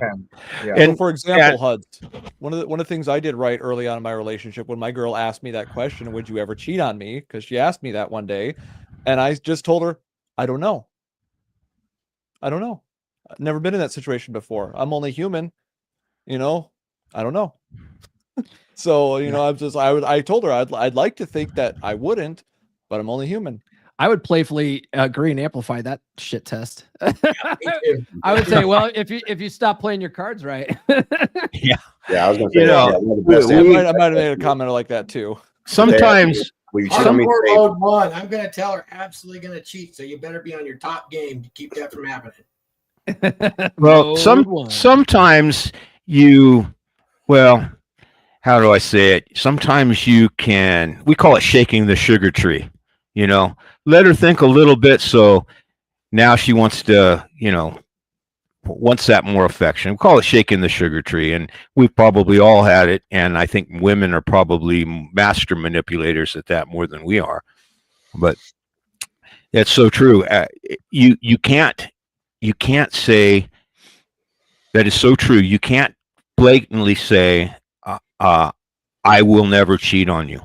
It's better to say, I will try my best never to cheat on you. Yeah. That's true. I mean, we're, like you said, we're only human, but they are too. So, when you watch for these three things, or you get a little bit of a feeling, hey, there's nothing wrong with protecting each other as you get later on in your relationship.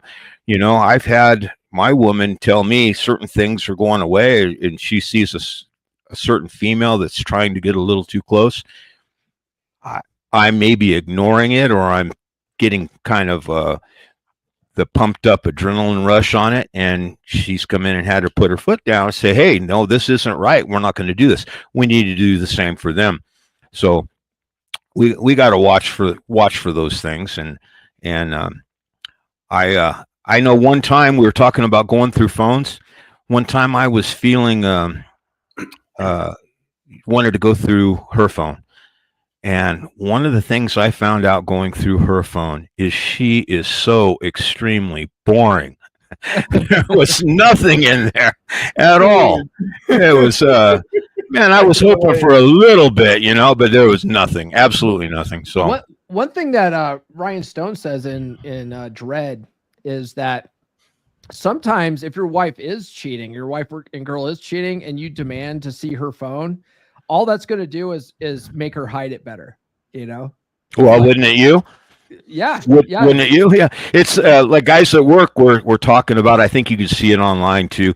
One guy whose work was from finding out his girl was talking with some guy. It's like, hey, what's Pizza Hut calling you at 11, texting you for at 11:30, right, in her phone. Yeah. So I told my wife, I was telling her the story and laughing about it. I said, you're smarter than that. I know you wouldn't do anything like that. She goes, no, I wouldn't. I said, yeah, you would name it potential spam. Oh, dude, that's so good. That would be a smart one. I'm writing that one. That down. is genius. So, please do not. I hate the fact that you just said that live, and that other people are going to know that, because man, everyone's taking notes right now. They're like, oh yeah, that's a fucking good one. Well, we'll be at home. I'll take a day off, and I'll be with her. She'll start getting these phone calls from potential spam, and I'll say, hey, just tell him I'm home today. Get it over with. That is so we just laugh. That is phenomenal. I love it, guys. This has been such a fantastic discussion. We are coming up on hour and 40 here. So we've been going for a while. I think it's about time that we wrap and we kind of do some final thoughts on the topic and where people can find you, what you got going on. And Charles, because you're at the bottom right, we're going to start with you. VikingParadigm.com is where you can find me. All my social links are there. I'm living the dream as always. And final thoughts. Yeah, like I said, it is men's fault, but women just kind of suck at explaining it a lot of times, because they don't want to be viewed as the bad guy, right? Same way that a lot of guys, they're acting like women now. They don't want to explain it to them because they don't want to be the bad guy. Well, congratulations. You're the leader. You're responsible. You got to be the bad guy. So suck it up, Buttercup.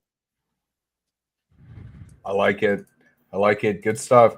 Laurent, I'm actually going to move up to you. I'm going to go in a very random pattern today. So Laurent, final thoughts where people can find you, what's going on. I know you're about to go kite surfing, which sounds fantastic. Yeah, it's 5:30 in the morning. I barely slept last night. I don't have many thoughts, but yeah, blame it on the man. I mean, as soon as the blame game starts, they lose my attention anyhow. I mean, now I have this thing blame it on the man, blame it on the man. Like, you know what? The weather has changed, baby girl. So cry, and don't forget your meds. Okay, fair enough. All right, Vidar, let's go to you. Okay, I just started a YouTube channel. It'll be up soon. I have some other things that are in the works that'll be happening very quickly. Final thought here is when women always want to blame the man, don't forget we can use that in our advantage also. One of the things is that I've used it for, and I think it's generational too, so I don't know about some of the younger women, but we talk about the plausible deniability. So there are certain things as like with my woman, as long as I let her have that plausible deniability that it is my fault, we've had lots of fun, especially when we're talking about in the sexual arena. They have that anti-slut mechanism. So, I'm the bad guy, but we've had a lot of fun. So we can use that to our advantage also. So remember that when things come up. And don't forget, be honest and open. And I think you'll see your relationship in bed will be tremendous. Oh, fuck yeah, dude. I love you. Vidar, I'm so glad that Thor introduced you to us. You have so much wisdom, man. I love it. Thor, I'm actually going to jump to you. Yeah. What are your final thoughts? Where can people find you? What's going on in your world? Yeah, Huds, I think you and Vidar would connect on a lot of levels, and it would be good. Maybe do a couple episodes with him. You guys would do great. For me, everything's doing okay. Just plugging into the chat, get the free audio book chapter on the skills of essential masculine presence. You guys can download that and listen to me roughly narrate a chapter out of the book for free. So I just dropped that in the chat, guys. You can find me at becomedurable.com. A lot of free content on there. And I'm excited for the future of the DragonShip. We got Mr. Producer right there, my long lost Viking adopted son, Glenn Lawrence. And then I've got my real life brother in myth and real life, Vidar, the Savage Viking. So look forward to good things coming up this year. Good stuff, dude. I can't wait. The future of the DragonShip is truly going to be it's going to be inspirational and it's going to be exciting. I can't wait. All right, let's go to you, Paul. What's going on in your world? I would say this, final thoughts. Definitely, like I said at the beginning, sex is always the man's fault. You always have to give a woman that plausible deniability. You got to own that. Yeah. Other than that, whenever a woman blames you for something, you just kind of goof, laugh at those goofy bastards. The one thing I will say this, don't be that guy who's just constantly blaming other people. Especially at work, right? If shit hits the fan at work and you're the guy who's just pointing at everybody else instead of solving the fucking problem, you're acting like a woman. Okay. Just who cares? Just fucking fix it. Right. I'll add that there. Tune into the podcast on Monday. It's going to be my last actual live stream for several episodes because I'm going on the Chris Jericho cruise. I have got on the list of Jericho, and I'm going to go cruise the high seas with legendary pro wrestler Chris Jericho. But I will have episodes every Monday, Wednesday, Friday, no matter what. So I've got 2 in the can already. 2 I'm recording tomorrow. There will be episodes every Monday, Wednesday, and Friday, even when I'm on the high seas, defending my World Manosphere Championship against the wrestlers of AEW. Get my new book, Get Her to Fuck You Again. Aaron Clary loves it. And then what else is out? So back to Monday's episode, I found some really interesting Red Pill Archive articles, and then I'm tying those in with one that Rolo did in 2013, all about attachment theory, and basically how focusing on attachment theory is pointless and really focus on your sexual market value, because if you get your sexual market value at a higher ratio than hers, right? So like a 2-to-1 ratio or better, she's going to feel more secure in the relationship. So you don't even have to worry about where her fucking attachment style is. So tune into that on Monday. That's going to be a fun one. Oh, sounds awesome. Good stuff, man. Good stuff. All right, Kevin, I'm going to roll to you. What's going on in your world, and what do you want to share with everybody? Well, final thoughts on It's Always Men's Fault. We talked about in the beginning that, yeah, it's a default cope for some. But I'm going to finish with this. If you're being the man that you're supposed to be, being the leader in the relationship, being a leader of your life, if it goes wrong, fuck yeah, it's your fault. But we're responsible for the way we react for something going wrong and it being our fault. Not blaming others, like Paul said. That's a great mindset to have. Always look inward. But always read through the bullshit too. If it is a default cope coming from someone that it's just your fault, don't take it personal and don't feel like you have to change to make that better. That's my final thought is on It's Always a Men's Fault. As far as where you can find me, it's an exciting time. Thank you, Alex. Sorry. It's an exciting time here at Men of Now. We are finally got the infrastructure built that we are live, and we are, for a very limited time, taking applications for new members. So menofnow.us, you can enroll there. Doesn't make you. I'll go ahead and put it in the chat, and just so everybody is aware. So within this group, obviously from the DragonShip, we have the Dragons membership. We have Beer Club with Paul. Men of Now is something that I've done with Kevin and Josh, who Renegade Wingman. He's not here today, but we are just exceptionally proud of it. And it is crazy. It is crazy how much these guys have developed in such a short amount of time. And so we're incredibly excited. I threw the link in there if you guys want to sign up for the email list, because as Kevin was saying, all the infrastructure is there, and we are ready to bring more people in, and we just can't wait to see your potential come to fruition. Exactly. Yeah. And like I said, it's not an automatic membership. When to enroll, we can schedule a time where myself, Alex, and Josh, or maybe one of us, we can sit down and talk, see what your goals are, see if we can help you, see if you'll be a good fit for our members, and we will be a good fit for you, and we can go from there. But menofnow.us/enroll is the best place to find me right now. I'm not active on any socials at this point, but menofnow.us/enroll. Good stuff, dude. I'm so excited. I can't wait. I mean, we've already done amazing things this year so far. seeing these guys and how far they've come. Damn. All right. My work husband. That was really good. That was really good. I don't claim him. I don't claim him whatsoever. All right. So, guys, it's not always your fault, but you always have the responsibility to act. If something goes wrong, you may not be the one to blame, but you have the responsibility to act. And if you fail to act, now it's your fault. Remember that. You always have the responsibility to act. So when it comes down to it, if you love her, you're going to help her do the right thing by holding her accountable for her failures. Okay? But give her the tools to succeed. But you're not going to take the blame for her.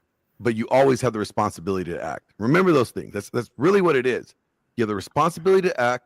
You hold her accountable because you love her, and you take accountability because you lead by example. There you go. There's the 3. And Huds, no more homo shit, please. Dude, you're the one who started it. Do we have our gay dating coach ad up here? You mean your gay dating coach? I have it, dude. So I can pull it up right now. You're too much for me, man. You're too much for me, man. That's what a lot of women say. All right, I'm gonna close this out here. So I think everything that has been said is absolutely fantastic, and it is very true. Communication with what Vida was saying, I really resonate with. Once I started to communicate my needs, then you never get a bad answer, because the answer is either no, which is like, okay, it's not a bad answer, it's just no. Okay, well, it's a yes or no question, or it's good. So everything is men's fault, because men, we are programmed to be leaders. So let's be leaders, and be leaders of your own life. Men and women are born differently. We are programmed differently. Women can get by doing things like the OnlyFans or whatever else and playing the victim, but men can't. Men just can't. It's just the way it is. It's just the way it is, and there's no reason to be upset about that. It's just reality. So we just have to step up to the plate. As Kevin was saying, I'm so excited for what we're doing with Men of Now. It has been absolutely fantastic. We do streams every single Tuesday at 8 p.m. EST. And we actually have, this week is going to be a special episode. We have Mr. Justin. Mr. Justin is going to be coming on. If you guys don't know him, he teaches a lot about how to incorporate BDSM and create that dominant sub relationship dynamic, which has actually helped a lot of people in their long-term relationships and their marriages, because we're naturally, like, as we've been talking about here, we've been naturally programmed to be a certain way. And so that's going to be a really interesting discussion with him. That's going to be a special on Wednesday. That's going to be, I believe, at like 8:30.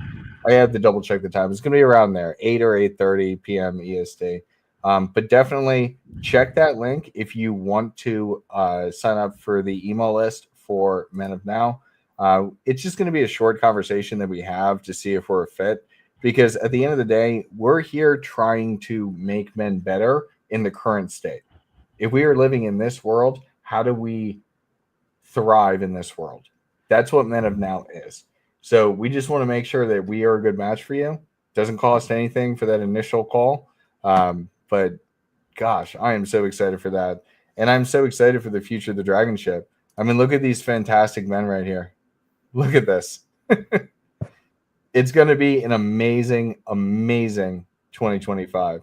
So with that, guys, we will see you next week. Thank you so much. On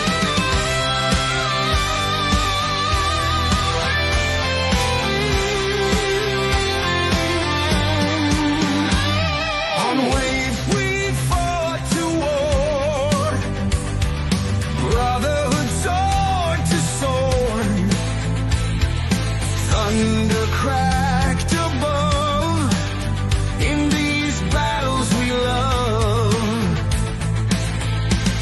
The dragon ship sails through the stormy tide, with raven wings as our guide. Skies of fire and ash, hearts begin to clash, but it's time to rest our weary bones. This journey etched in stone. The dragon ship stands tall, our brothers to heed the call. Scars show where we've been, eyes of warriors keen, sails have kissed